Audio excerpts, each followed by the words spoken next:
सादर प्रणाम। जय सिया राम। आप सभी का स्वागत है हमारे इस सनातन धर्म और रामायण पर आधारित YouTube चैनल रामायण सेतु में। जैसे कि आप सभी जानते हैं, हम इस चैनल के माध्यम से आप सभी तक सनातन धर्म से जुड़े और रामायण पर आधारित रोचक तथ्यों की जानकारी आप सभी तक पहुंचाने का प्रयास करते हैं। पिछले अंक में हमने आप सभी को माता सीता की पूर्व जन्म की कथा सुनाई थी। इस अंक में हम आप सभी को आगे की कथा सुनाने का प्रयास कर रहे हैं। इससे पहले आप सभी से निवेदन, हमारे इस चैनल को ज़्यादा से ज़्यादा लाइक करें, शेयर करें और सब्सक्राइब करें। तो आइए जानते हैं, राजा पद्माक्ष ने जब लक्ष्मी को अपनी पुत्री के रूप में प्राप्त किया, परिणाम ये हुआ कि राजा पद्माक्ष मृत्यु को प्राप्त हुए। इस प्रकार माता सीता की आगे की कथा यह है। एक बार की बात है, पद्मा अग्निकुंड से बाहर निकलकर बैठी हुई थी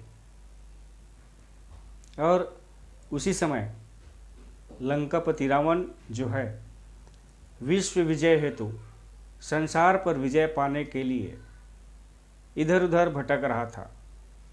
अपने पुष्पक विमान पर आकाश मार्ग पर विचरण कर रहा था। उनके मंत्री सारण की नज़र उस अग्निकुंड पर जहां पद्मा बैठी हुई थी उस पर पड़ा। सारण ने रावण से कहा, हे राजन, ये वही पद्मा है जिनके स्वयंवर में आप गए थे और सभी दैत्य, दानव, यक्ष, किन्नर सभी लोग उसे प्राप्त करने के लिए गए थे, लेकिन किसी को प्राप्त नहीं हुई। आज वो पद्मा अग्निकुंड के बाहर बैठी है, जाइए उसे प्राप्त कीजिए। अपने मंत्री सारण की इस वचनों को सुनकर रावण के मन में काम वासना उत्पन्न हो गया और वे पद्मा को प्राप्त करने के लिए शीघ्र दौड़ पड़ा। उसे दौड़ते हुए देखकर पद्मा पुनः अग्नि में प्रविष्ट हो गई। तब राजा रावण ने सोचा और कहा, हे पद्मे, तुम पिछले बार भी अग्नि में प्रविष्ट होकर राजाओं, देवता और दानवों को बड़ी पीड़ा पहुंचाई है। तुम फिर अग्नि में प्रविष्ट हो गई। मैं तुम्हारा निवास स्थान जान चुका हूँ कि तुम कहाँ रहती हो। मैं तुम्हें प्राप्त करके अवश्य रहूँगा। इस प्रकार सोचते हुए राजा रावण जो है, अग्नि को छीन करने का प्रयास किया, अग्नि को भी जीतने का प्रयास किया और पानी से भरे घड़े को उस अग्निकुंड में डाल दिया, जिससे अग्नि बुझ गया। परिणाम स्वरूप उस बुझे हुए अग्नि, उस राख में 5 रत्न पैदा हुए, 5 दिव्य रत्न पैदा हुए। रावण ने उस रत्नों को एक पेटी में बंद करके अपने घर ले गया, अपने महल ले गया और जहाँ पर पूजा पाठ करते हैं अपने देव गृह में उसे रख दिया। और मंदोदरी को कहा, हे मंदोदरी, मैंने बड़ा परिश्रम करके विजय प्राप्त करके यह रत्न तुम्हारे लिए लाया है, इसे ग्रहण करो। तब मंदोदरी जो है उसे ग्रहण करने के लिए उसे उठाना चाहा उस पेटी को, लेकिन वह पेटी जो है इधर का उधर नहीं हुआ, तस-मस नहीं हुआ वो पेटी जो है। ये बात उसने रावण को जाकर बतलाई। तब रावण ने भी उसे उठाने का प्रयास किया। रावण से भी, यहाँ तक रावण अपने 20 भुजाओं से उसे उठाने का प्रयास किया, लेकिन वो पेटी जो है इधर का उधर ना हुई। तब रावण को आश्चर्य हुआ, ये पेटी में ऐसा है क्या? ये मैंने तो इसमें रत्न डाला था, ये रत्न इतने वजन कैसे हो गए?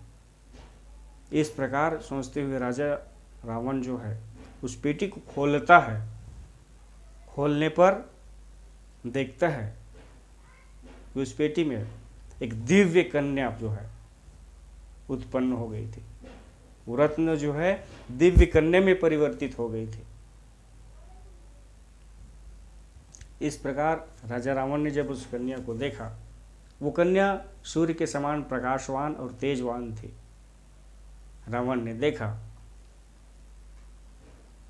और उसके बाद उसके मंत्री, उसके पुत्र, उसके बंधु, उसके बांधव, उसके राज्य के पूरे लोग उसको देखने के लिए जब आए तो उसकी आंखें चौंध रह गई, इतनी तेजवान वो कन्या थी। मंदोदरी ने देखा, हे लंकापति रावण, तुम इस बात को जानते हो, ये जिनको प्राप्त हुई थी राजा पद्माक्ष, वो मृत्यु को प्राप्त हो गई, इसलिए ये है कन्या जो है हमारे लंका के लिए कुल घातनी है, ये हमारे कुल का नाश करने वाली है, इसे शीघ्र ही कहीं छोड़ाओ। मंदोदरी के इस वचनों को सुनकर रावण जो है अपनी मंत्री और सेना को बुलाते हैं और आदेश देते हैं कि इस बेटी को जाकर कहीं छोड़ाओ। मंत्री और सेना जो है उसके आदेश का परिपालन करते हुए उस बेटी को ले जाने लगते हैं। उस बेटी से आवाज़ आती है, वह कन्या बोलती है, अभी तो मैं जा रही हूँ, लेकिन बाद में फिर आऊँगी और जब आऊँगी तो आपके कुल का नाश करूँगी, आपके पुत्र, आपके भाई, आपके पूरा लंका का सर्वनाश करने के लिए मैं बिल्कुल आऊँगी।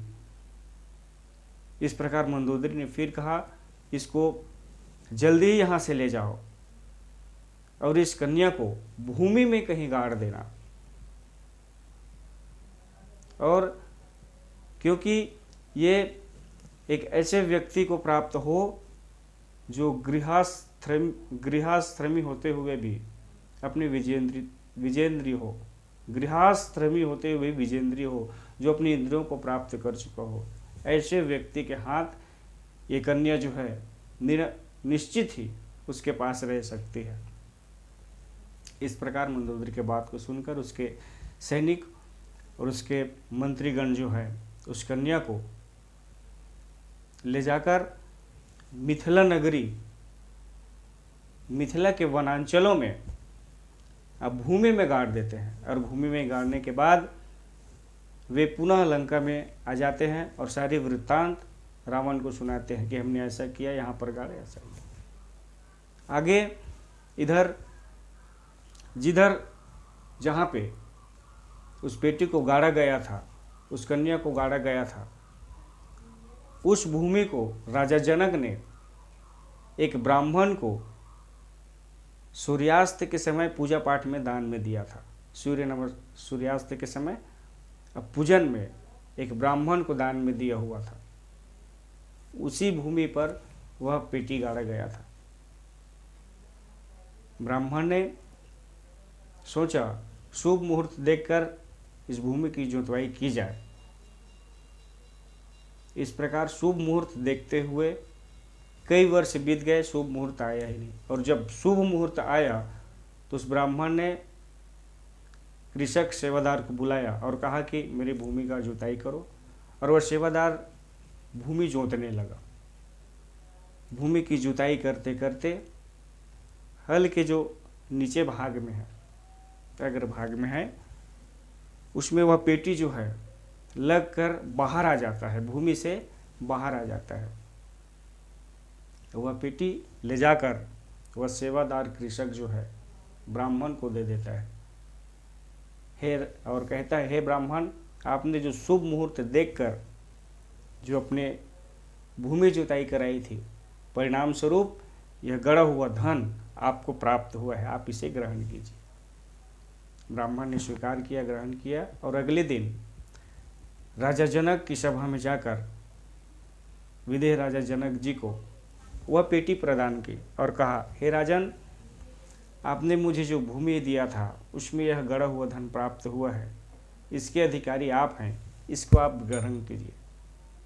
तब राजा ने कहा, हे ब्राह्मण, उस भूमि को तो मैंने आपको दे दिया था, इसलिए उसमें यह गड़ा धन आपका ही है, इसको आप अपने पास ही रखिए। ब्राह्मण और राजा दोनों में वार्तालाप होने लगा, विवाद की स्थिति आ गई। मंत्रियों, सभासदों ने कहा, हे राजन, इसमें विवाद करने की आवश्यकता नहीं है, इसे आप सहर्ष स्वीकार कीजिए। इस प्रकार राजा जनक जी ने उस पेटी को स्वीकार किया और ब्राह्मण अपने घर को लौट चले। इधर राजा जनक जी ने जब वह पेटी खोल कर देखा तो उसमें एक दिव्य कन्या प्रकाशवान थी। सूरज की तेज के समान वह कन्या प्रकाशवान थी। फिर राजा दशरथ ने उन्हें अपनी पुत्री के रूप में स्वीकार किया और हल के अग्रभाग से नीचे भाग से उत्पन्न होने के कारण उनका नाम सीता रखा गया।